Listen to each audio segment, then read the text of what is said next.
ಐಎಸ್ಪಿಎಲ್ Bengaluru strikers ತಂಡಕ್ಕೆ ಆಟಗಾರರ ಆಯ್ಕೆ. ಸ್ಯಾಫ್ರೋನ್ ಮತ್ತು ಗಜಾನನ ಸ್ಪೋರ್ಟ್ಸ್ ಕ್ಲಬ್ಗೆ ಸಾರಥ್ಯ. ಟೆನ್ನಿಸ್ ಬಾಲ್ ಕ್ರಿಕೆಟ್ನ ಐಎಸ್ಪಿಎಲ್ ಬೆಂಗಳೂರು ಸ್ಟ್ರೈಕರ್ಸ್ ತಂಡಕ್ಕೆ ಕರ್ನಾಟಕದಾದ್ಯಂತ ಪ್ರತಿಭಾನ್ವಿತ ಆಟಗಾರರ ಆಯ್ಕೆ ಪ್ರಕ್ರಿಯೆ ಆರಂಭವಾಗಿದೆ.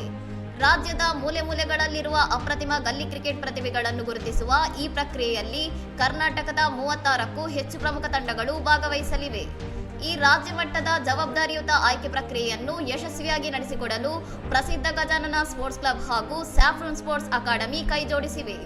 ಉಭಯ ಸಂಸ್ಥೆಗಳ ನೇತೃತ್ವದಲ್ಲಿ ಅತ್ಯಂತ ಪಾರದರ್ಶಕವಾಗಿ ಆಟಗಾರರ ಕೌಶಲ್ಯ ಪರಿಶೀಲಿಸಿ ಕಠಿಣ ಮಾನದಂಡಗಳ ಆಧಾರದ ಮೇಲೆ ಅಂತಿಮ ತಂಡವನ್ನು ರೂಪಿಸಲು ಸಿದ್ಧತೆ ನಡೆದಿದೆ. ಈ ಪ್ರತಿಷ್ಠಿತ ಆಟಗಾರರ ಆಯ್ಕೆ ಸಮಿತಿಯ ಪ್ರಮುಖರನ್ನಾಗಿ ಸ್ಯಾಫ್ರೋನ್ ಸಂಸ್ಥೆಯ ಮುಖ್ಯಸ್ಥ ಹಾಗೂ ಖ್ಯಾತ ಉದ್ಯಮಿ ರಾಜೇಶ್ ಪವಿತ್ರನ್ ಹಾಗೂ ಗಜಾನನ ಸ್ಪೋರ್ಟ್ಸ್ ಕ್ಲಬ್ ಮುಖ್ಯಸ್ಥ ಹಾಗೂ ಉದ್ಯಮಿ ಅಶ್ವಥ್ ಆಳ್ವ ಅವರನ್ನು ಆಯ್ಕೆ ಮಾಡಲಾಗಿದೆ. ಅಪಾರ ಅನುಭವ ಹೊಂದಿರುವ ಈ ಸಮಿತಿಯು ಅರ್ಹ ಪ್ರತಿಭೆಗಳನ್ನು ಜಾಗತಿಕ ವೇದಿಕೆಗೆ ತರಲು ಅತಿ ಶೀಘ್ರದಲ್ಲೇ ಅಧಿಕೃತ ಟ್ರಯಲ್ಸ್ ದಿನಾಂಕ ಹಾಗೂ ಸ್ಥಳದ ವಿವರ ಪ್ರಕಟಿಸಲಿದೆ. ಇನ್ನಷ್ಟು ಸುದ್ದಿಗಳಿಗಾಗಿ ನೋಡ್ತಾ ಇರಿ ಸೌರಂ ಟಿವಿ.